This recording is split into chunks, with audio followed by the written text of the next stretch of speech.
Welcome, OR Fellow Class of 2020. I'm Scott Brenton, and I am the president of the OR Fellowship. And every single year, I have the pleasure of welcoming you to onboarding and talking a little bit about the top 3 priorities that we set out for OR Fellows. And these priorities have been our priorities since the very beginning. We're getting ready to enter our 20th year, and I'm not sure they will ever change.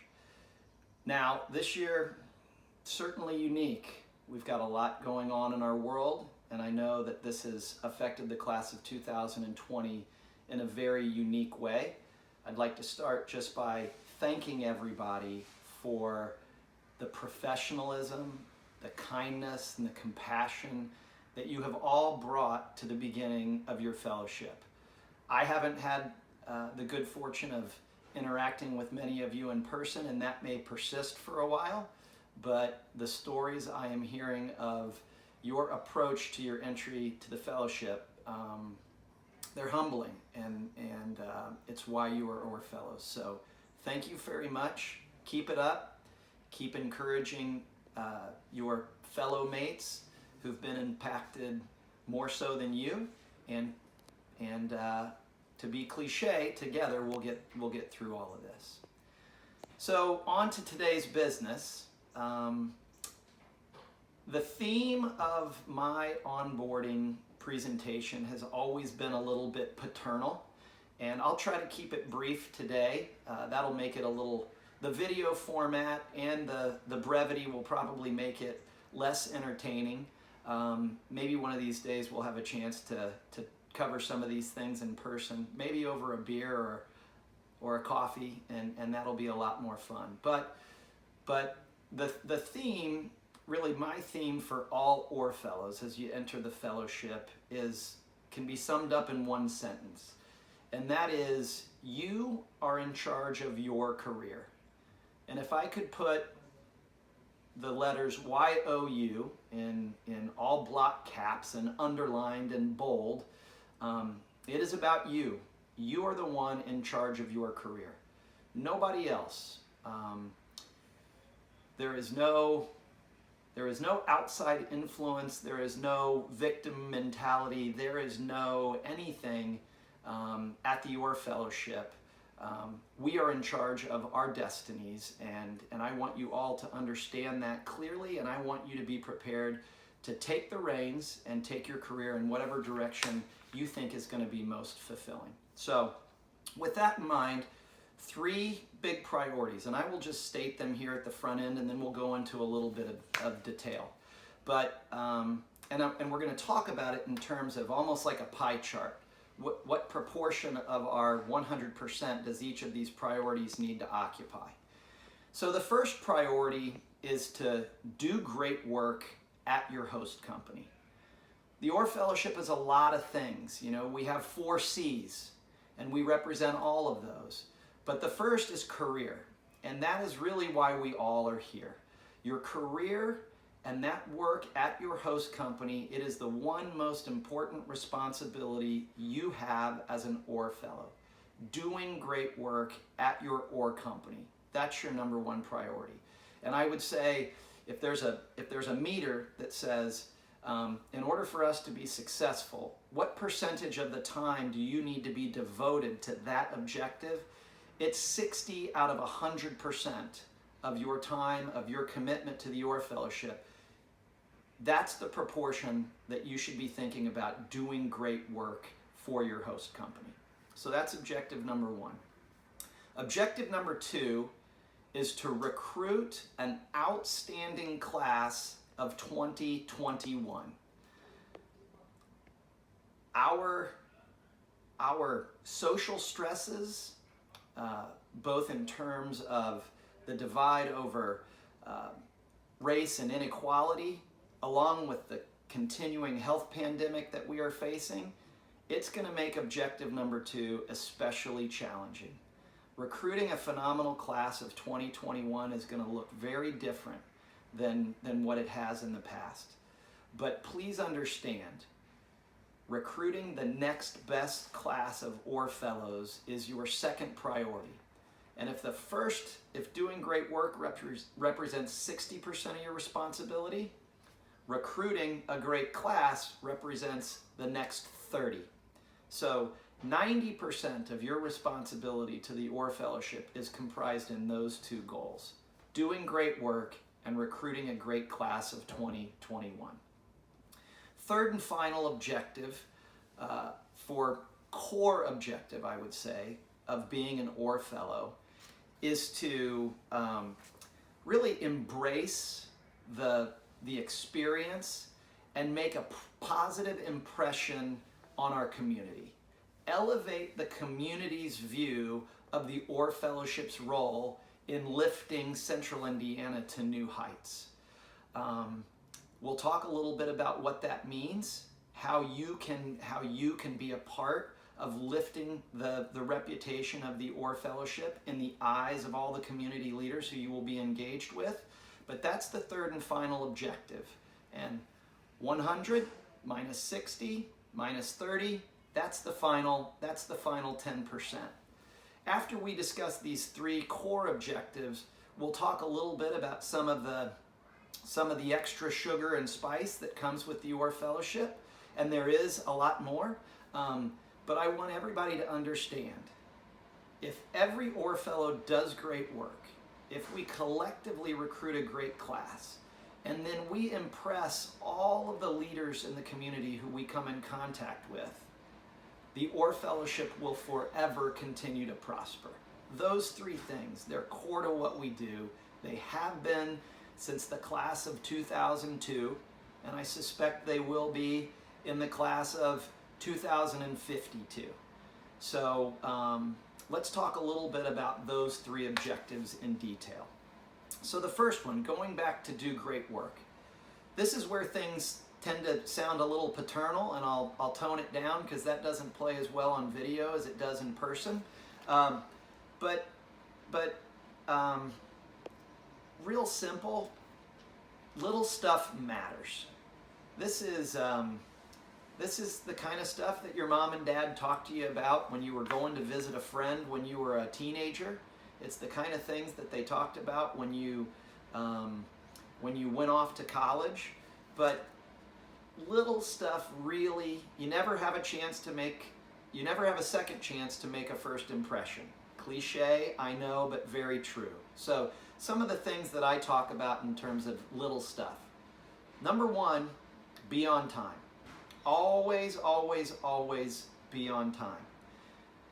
Being on time doesn't mean being 20 minutes early.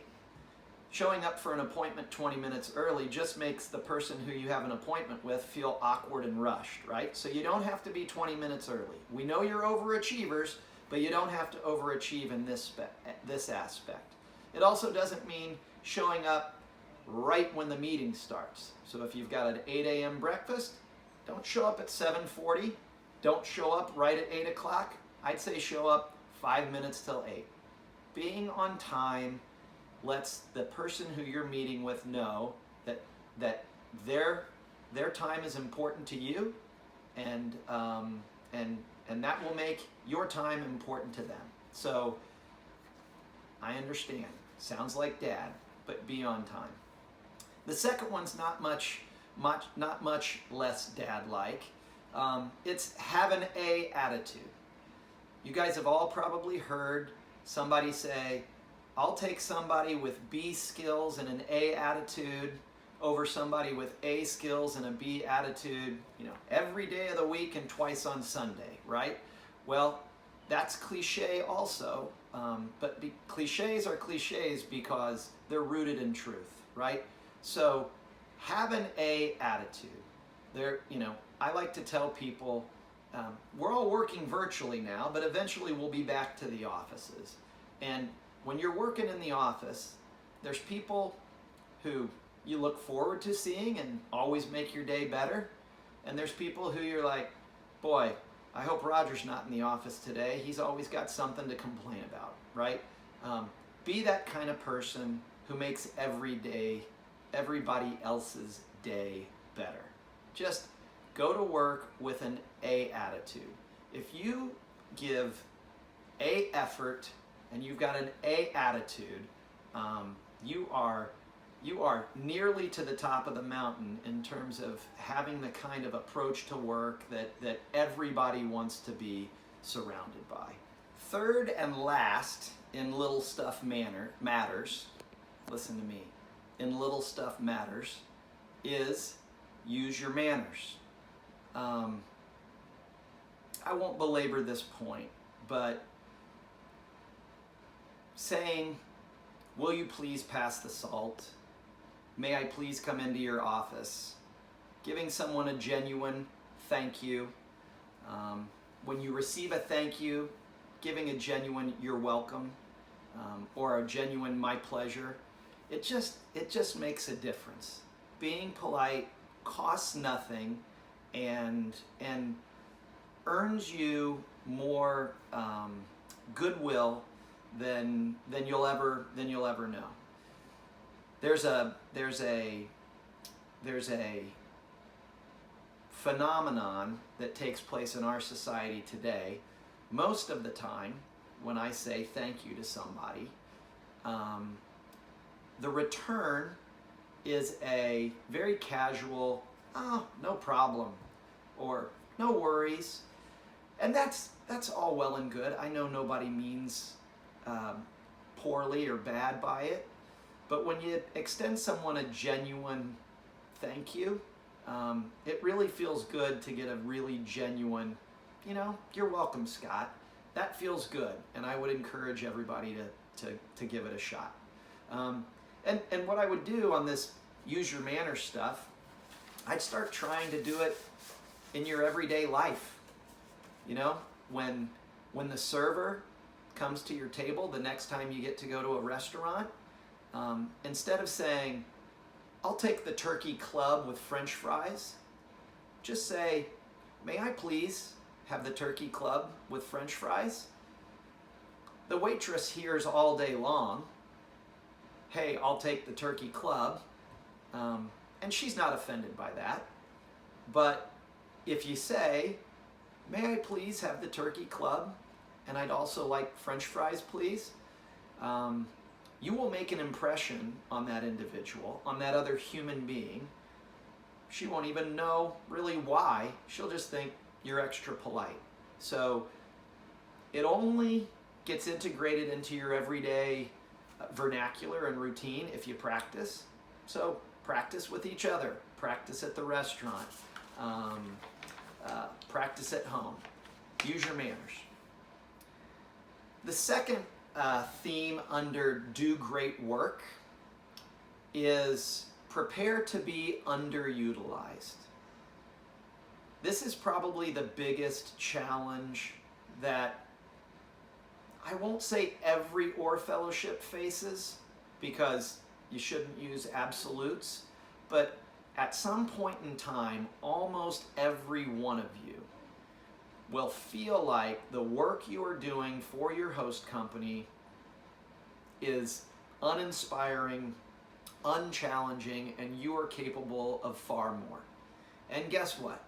You'll probably be right in that assessment and in that feeling. It's how you respond to that to that feeling that separates, good fellows from outstanding fellows. So what I would say is the projects you get, particularly early on, are probably going to be small. They're going to feel menial.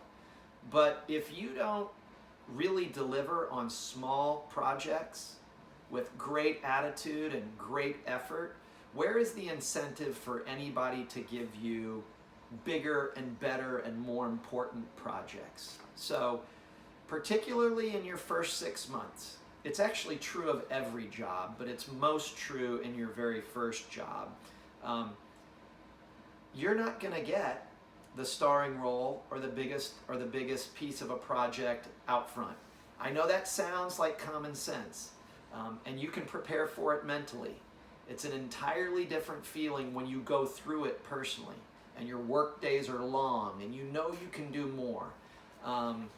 But the key to getting great work is to do all of the ditch digging and all of the, the grunt work with that A attitude and A effort. Deliver on time, deliver on budget, deliver with enthusiasm. There's an analogy I use, and someone recently reminded me of it. Actually, a former Orr fellow recently reminded me of it. I used to run marathons. Now I'm old and gimpy, so I can't run marathons anymore.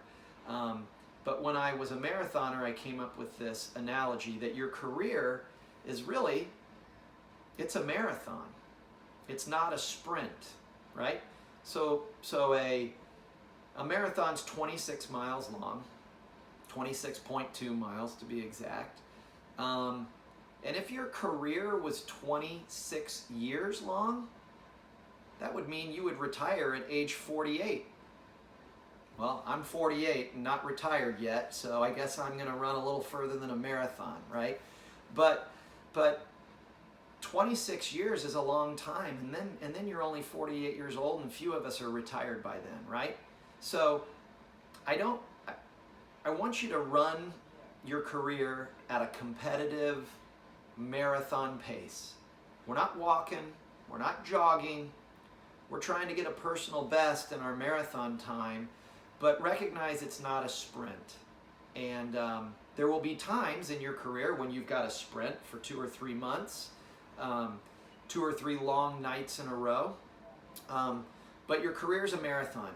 So when you're thinking about this, gosh, I'm getting frustrated, I feel underutilized, understand there's a whole lot more miles, a whole lot more years to run this race and compete than that short period of time that you're going through at that very moment. The third and final kind of sub-theme of do great work is really focus on communication. Karen, who's helping me film this, she's one of the best communicators I know, and when things are breaking down, I almost just start counting. When is Karen going to go, hey, everybody, this is mostly about communication, and she's almost always right. So just be a good communicator. You don't always have to over-communicate, but be a good communicator. And I would say, your direct supervisor is probably the most important person to develop good communication with. You all may be working for supervisors who've never supervised Orr fellows. They don't know about Orr PTO. They don't know that you may pick up on a Thursday, leave work early to go recruit at your alma mater, university, or college. They don't know those things. So just make sure you're being thorough in your communication, you're communicating well in advance, and then maybe offering reminders the day of or what have you. But be a good communicator with your supervisor.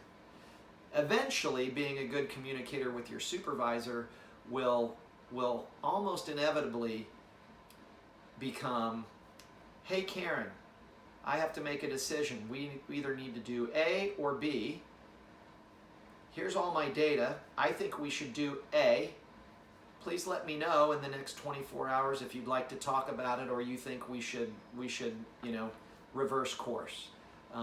That makes your supervisor's job easy, and it keeps you kind of on the path of progress. You don't have to ask which way to go at every turn in the road. But understand, your direct supervisor, he or she may never have supervised an Orr fellow, so invest in that relationship and that communication.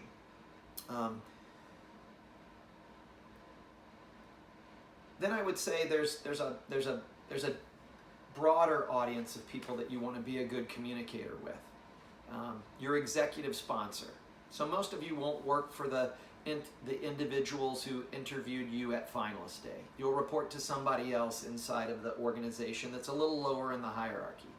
But you sure want to have a relationship with the CEO or the CFO or the VP of marketing. And it's up to you to invest in those relationships. You also might want to have a relationship with Karen or with me or with other board members.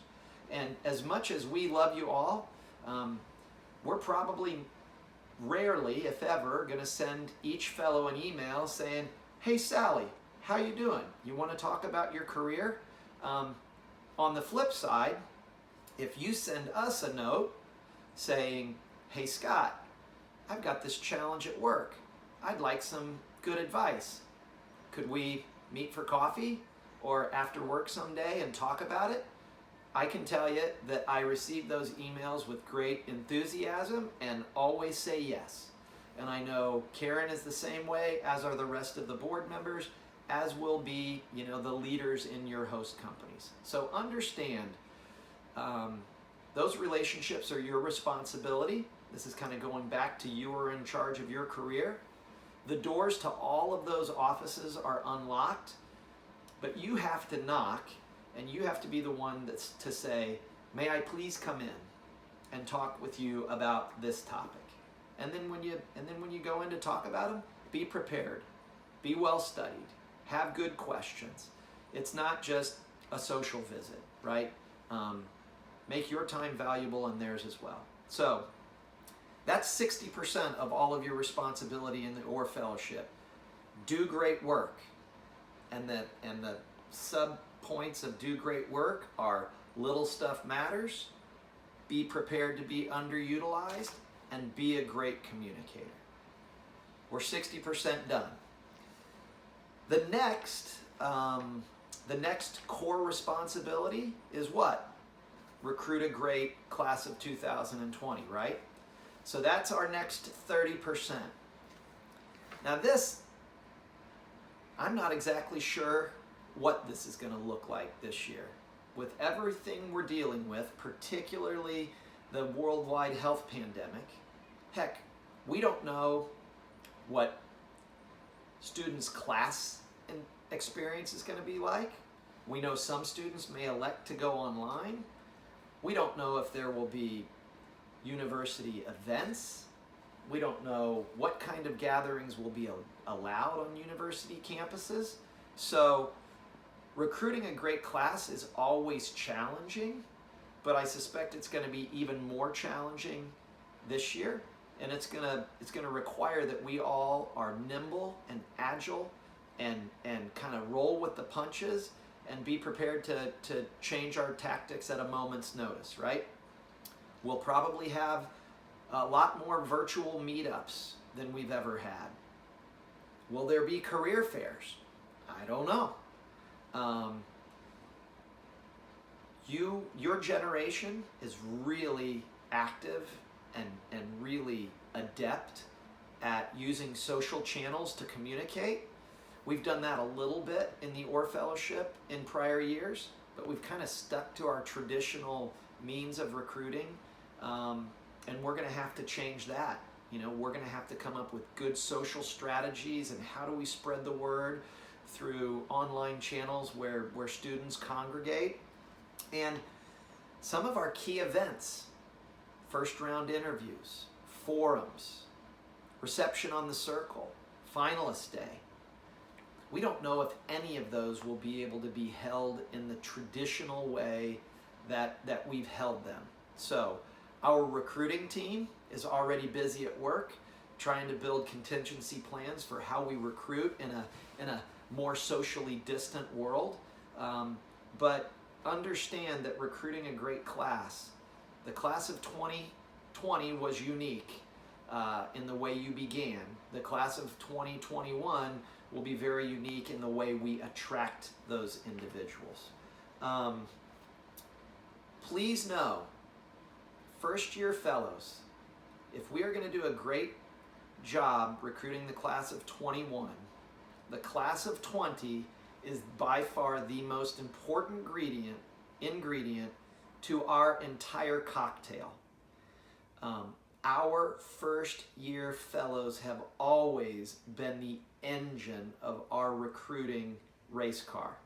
And we need you all to play that role, like LeBron James or Michael Jordan or Tiger Woods. we need you to be the very best in this recruiting sport this year. Your first and your principal objective is to fill the top of our recruiting funnel with qualified applicants.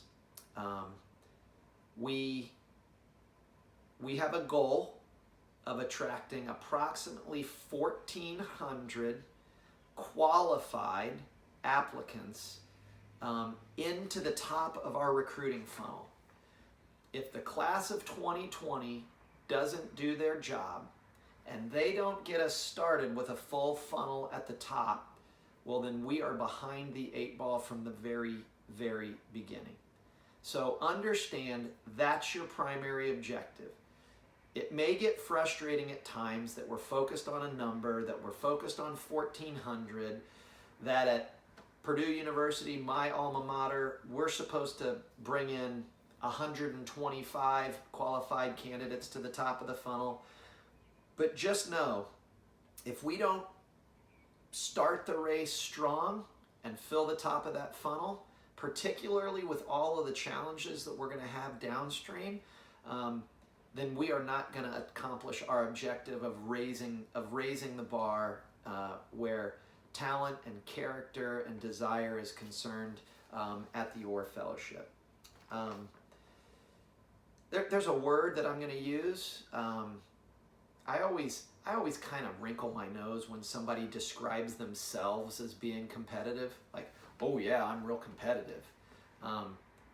I don't know. I don't think you should be able to label yourself competitive. You can say, I want to compete, but don't label yourself as a competitive person. Let somebody else do that. But what I would challenge everybody to do is compete. Really take pride in your alma mater and any other schools that you are assigned to. Just, be unrelenting in your vigor to achieve the goals at your alma mater and the other schools where you're recruiting. Take it personally. I will tell you what, I say it every single year.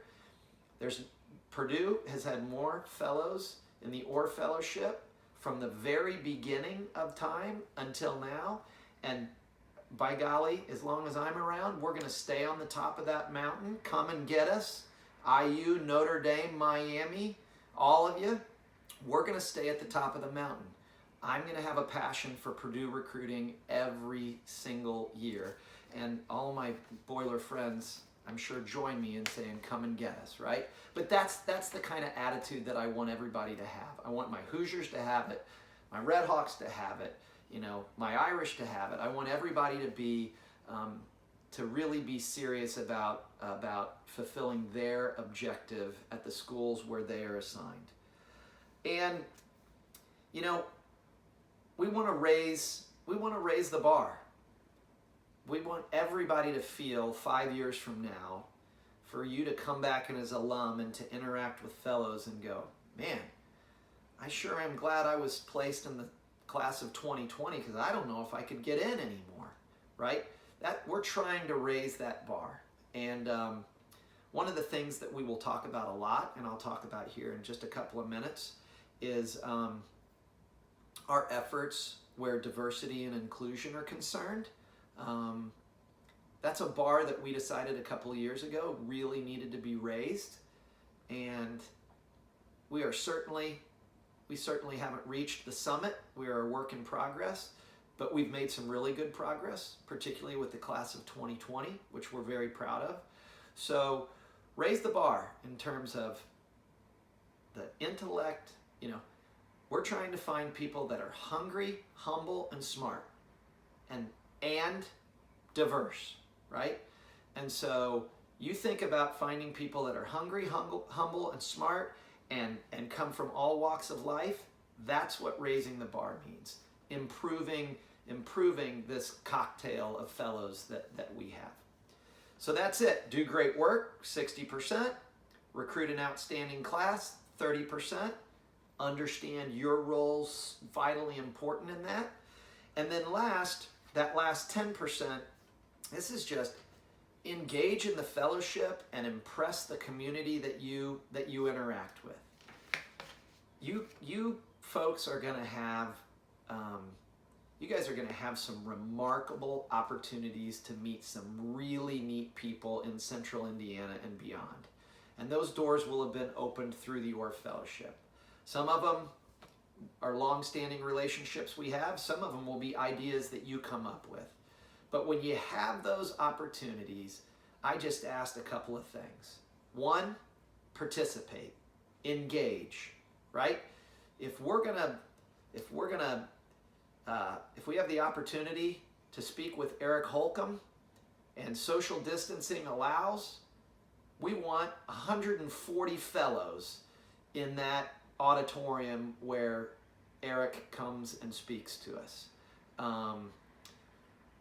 Get engaged, encourage participation, be prepared.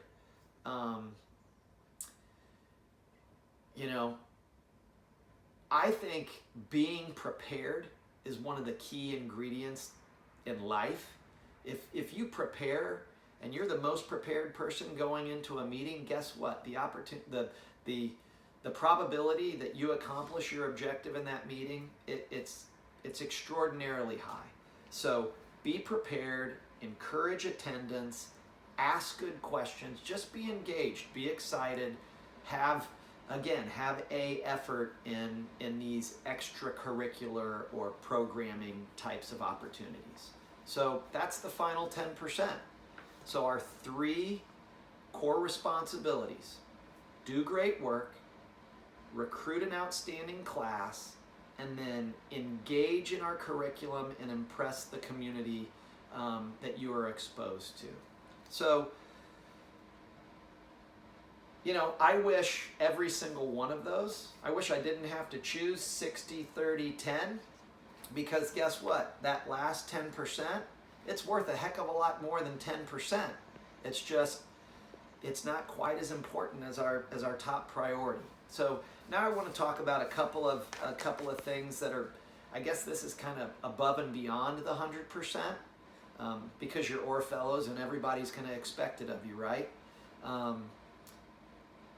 Going beyond 110%, I'm gonna come back to our diversity and inclusion initiative.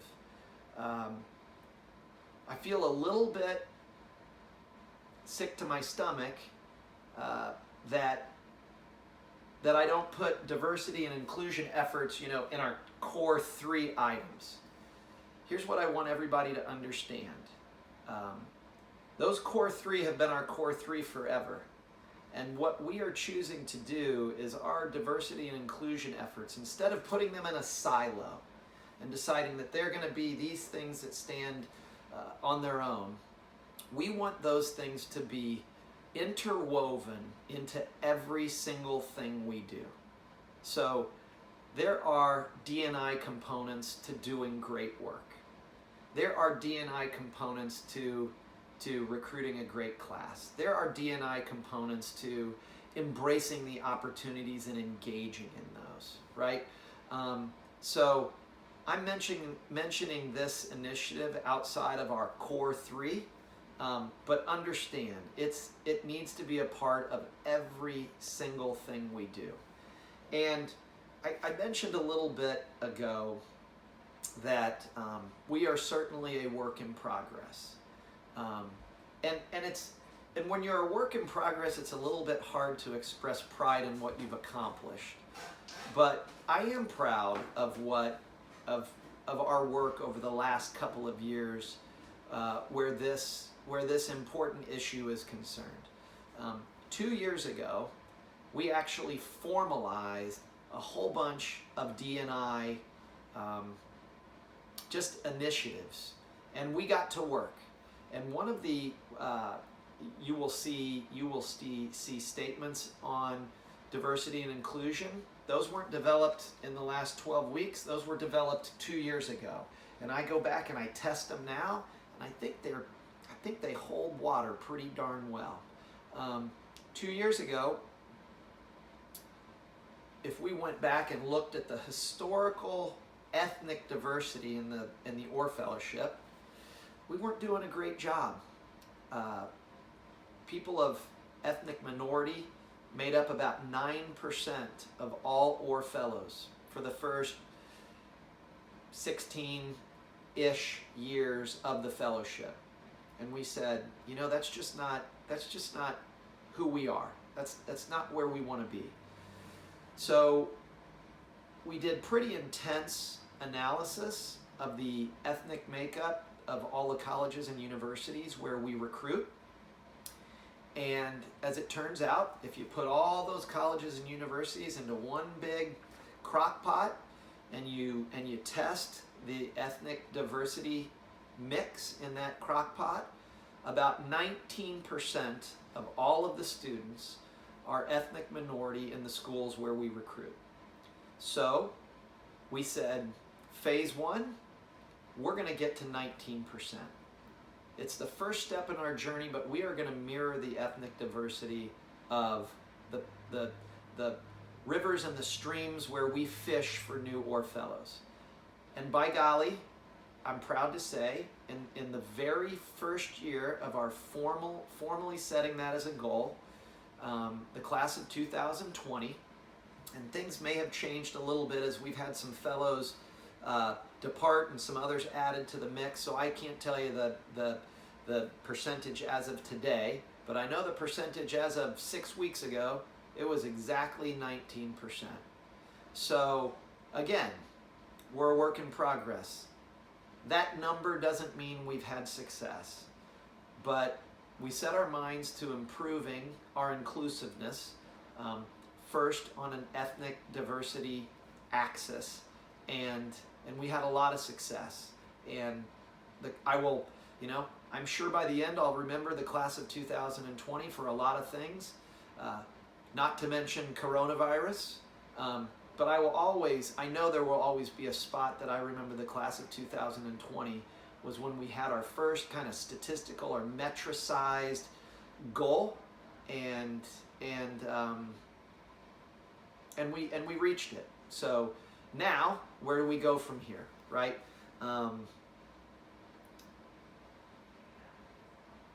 What I would say is, where do we go from here is, you guys probably have as many answers as Karen or I. Actually, answers are hard to come by. It's just progress. But the world is asking for leaders. The world is crying for leaders in this area. And we are Orr Fellowship.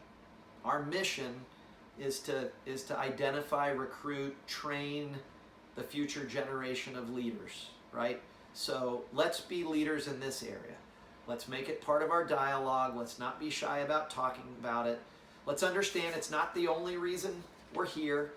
It's not, our core mission, but it can be a big part of what we do, and should be a big part of what we do. So the other priorities: have fun. It's cliche as well. I always remember, when I was in a batting slump in Little League and hadn't gotten a hit for 2 games, and then my coach would tell me, "Hey, Scotty, come on, man, just have some fun up there." And I just wanted to turn and spit on his shoes, because I'm like, I'm nervous, I can't get a hit, I'm anxious, I'm about to cry, and you're telling me to have fun. Nothing about this is fun. But, it is important that we have fun. The Orr Fellowship has always been an incredibly social collection of people. I love it for that. We've got all kinds of ways to socialize. You can join the sand volleyball team. You can join the Bible study. You can become a part of the marketing team. In one of our director level efforts. But find a way to contribute. Engage, however it is that you're called to do that, and have fun.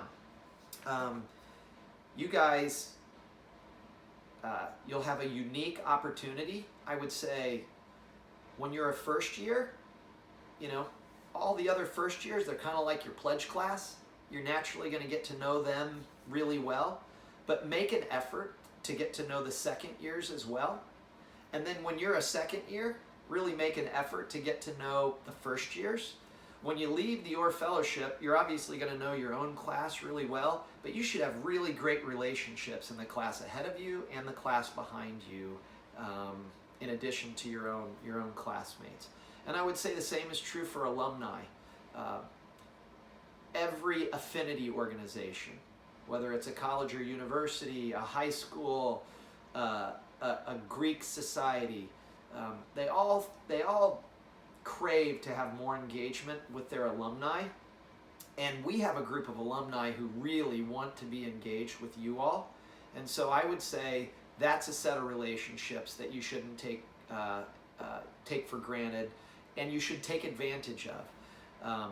We now have almost 500 amazing young professionals who've gone through the Orr Fellowship program, and that's a network that's yours forever. Use it.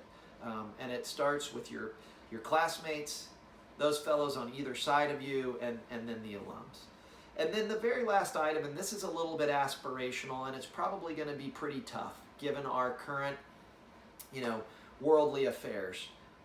But every once in a while, and we've had a couple of these classes in the last 5 years, where the class starts with 42 fellows at onboarding, and then when they have the roast at the end of their second year, there's still 42 fellows. All of them made it through together, right? Most years that doesn't happen, but I would just say fight for your fellow brothers and sisters, right? Encourage them when the going gets tough. Lean on them when things are tough for you. If you can't solve problems on your own, ask for help from Karen or Jen or myself or others. But it's almost like a platoon of warriors who are about to take a beachhead, right? You want every single one of those people going onto the beach with you. You want them all to be there by your side when the battle is done, and it's pretty special. So do your very best to just cling to one another, and today's onboarding. But when you get to that second year roast and you look around and you think about all the friends who are still with you, that will be a special feeling in your heart. So welcome to the Orr Fellowship. I'm sorry we're doing this via video. I can't wait to meet you all in person and hopefully shake your hand eventually, right? But I'm really proud that you've decided to begin your career with the Orr Fellowship. And if you ever need anything at all, give me a call. Thank you.